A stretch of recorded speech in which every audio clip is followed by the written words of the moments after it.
Hey, and welcome back to our entrepreneur sphere. So you embarked on this journey to get to know a little bit about B-side coaching, a little bit about me, a little bit about you, right? This is actually all about you. It's about what your dreams are, what your plans are, what your goals are. We've spent the first couple of videos looking at why are you thinking about or planning to be your own boss? Some of these phrases are a little old for me, and I'm creating actively new ones. So bear with me, and maybe you can be a part of the creation of what is to come.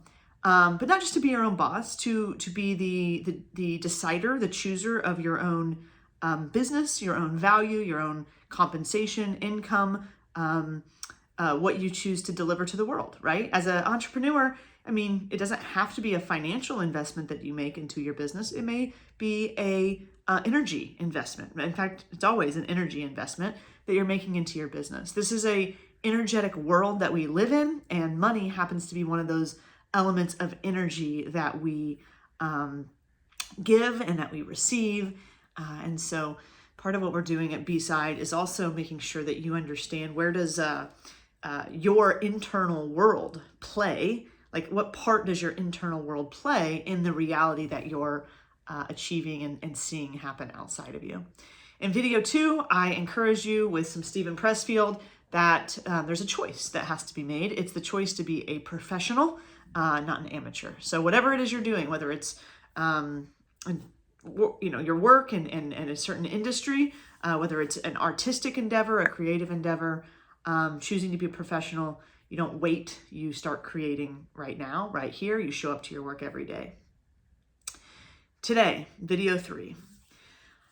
Now we get to talk about, like, what is it, right? Like, what we're talking so far kind of ethereally or philosophically about some of these principles, but what is it that you are actually delivering? What's the product? What is the service? What is the work that you are going to be providing, right? What value are you going to be creating and then sharing with the world?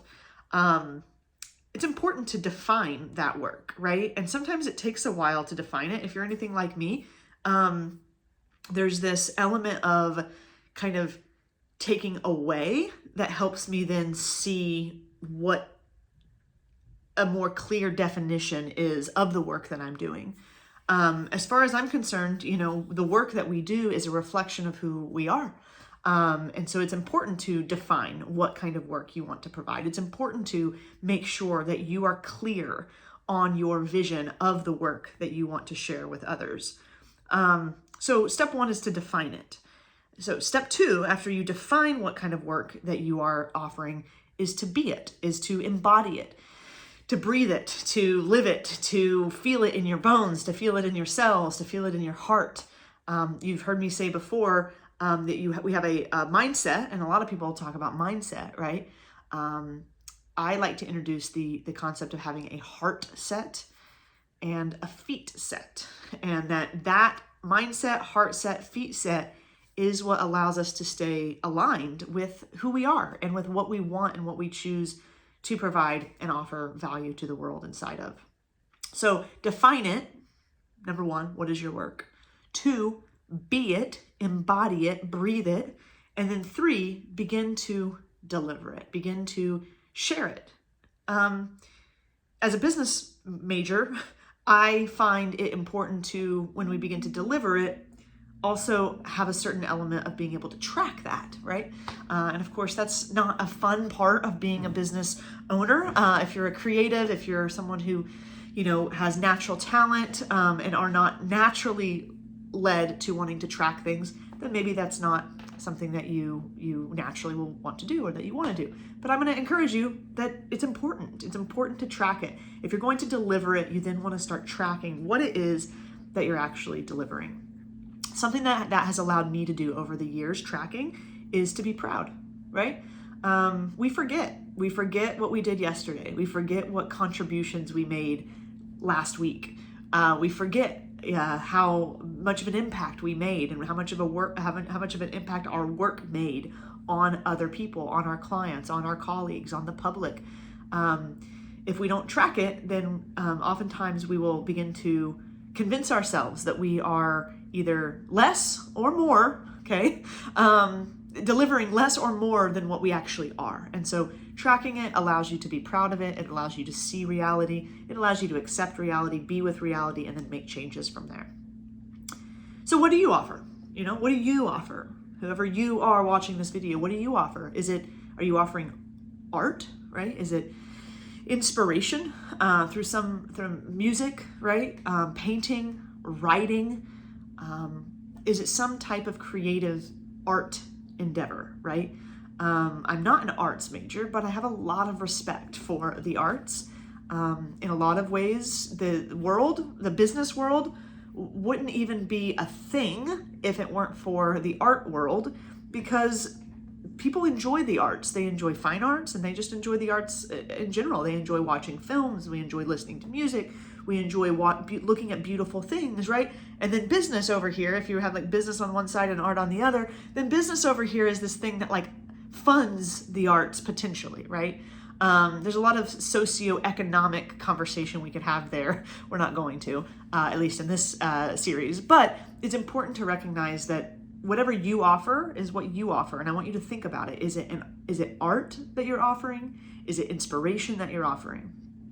Are you offering a service, right? Is there some type of service that you want to offer, that you want to be able to come alongside someone and with your expertise, your knowledge, your conviction, your passion, your interests, come alongside and offer a service to someone that allows them and their life or their business or whatever kind of service you provide to be better, right? Are you offering a service that allows someone else to enjoy and appreciate what they're up to because of your service, right?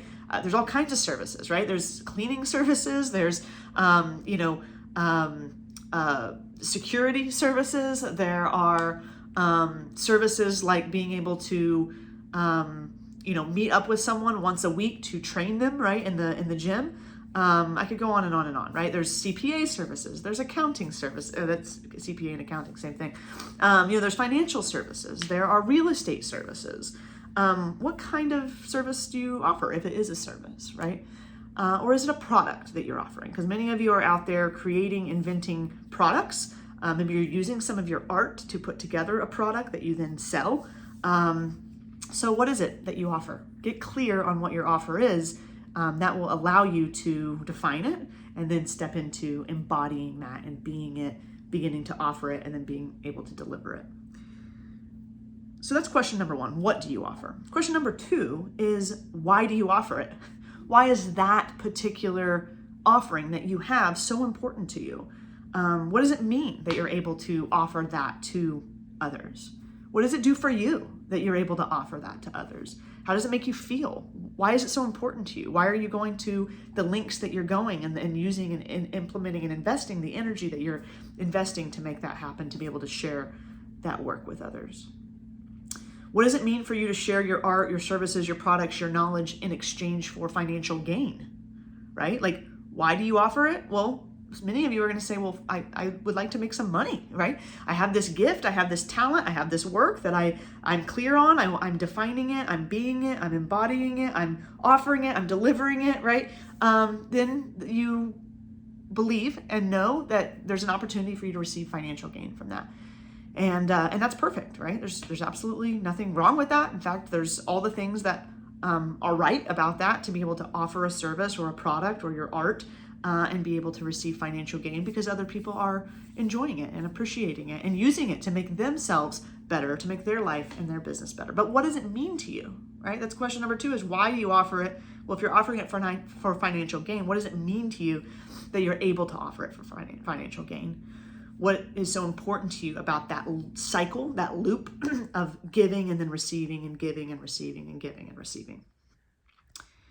And then I want you to ask yourself this question: who do you offer it to, right? Question one was, what do you offer? Two, why do you offer it? Three is, who do you offer it to? You could call it your dream client. You could call it, an avatar or an ideal client. But who do you know that your work is meant for? Right? Who is your work meant for? When you look at your product, your service, your art, and you begin to put it out there, who would most benefit from that? Who would appreciate it the most? Who would rave about you and refer you and recommend you? Who would want to share it with others, right? Who is that ideal client? So that's a fun exercise that if you haven't done yet for your particular work and your particular delivery or offering, go ahead and do that. And then, as you answer that question, who do you offer it to? Insert the other question of how often. How often does this person get to enjoy and experience this, right? Is it a one-time offering? Is it an every week offering? Is it an every month offering? An every year offering? Is it every few years? What is your offer and how often are you offering it? So in that sense, what does your delivery look like, right? When you have this offering, when does it start? When does it end? And how long does it last? And are there repeat customers or extensions of your service? So if someone is coming alongside and saying, hey, I have this service to offer, and someone takes you up on it, is there a start and an end date? How long is in between that start and end date? Is there an offering to extend the service, or is it even a service that's meant for that, right? Depending on who you're offering this to, you're going to get different answers to that. The definition, according to Oxford, of an entrepreneur is someone who organizes or operates a business. And so a business is designed to create revenue. It's designed to create a financial gain and to ultimately be part of our overall economy that allows other people to take some of their finances or their money and give it to someone else. And that exchange allows everyone to move forward, right? That is the overall belief that I have about how an economy should work, that I share with you my money and I receive the value that you gave me. And because of the value you gave me, I'm able to share something with other people. And so that's the definition of an entrepreneur. The root of the word entrepreneur is French. I'm going to try to say this correctly. Entreprendre means to undertake. So think about an entrepreneur as someone who undertakes a new project. You, my friend, are undertaking a new project, and it's very exciting. I'm really glad you're here in the entrepreneur sphere. I'm really glad you're here getting to know B-Side, getting to know yourself, getting to answer some of these questions, and moving your business one step forward.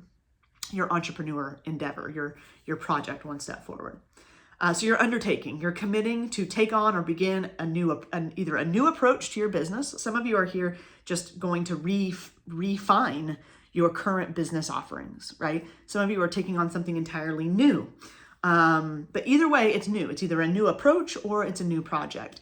And either way, it's going to take a new kind of energy from you. So be confident. This is about being confident in your offerings. It's about being confident in who they are for, and in your ability, your expertise to offer that offering to those people so that it can make a big difference for them.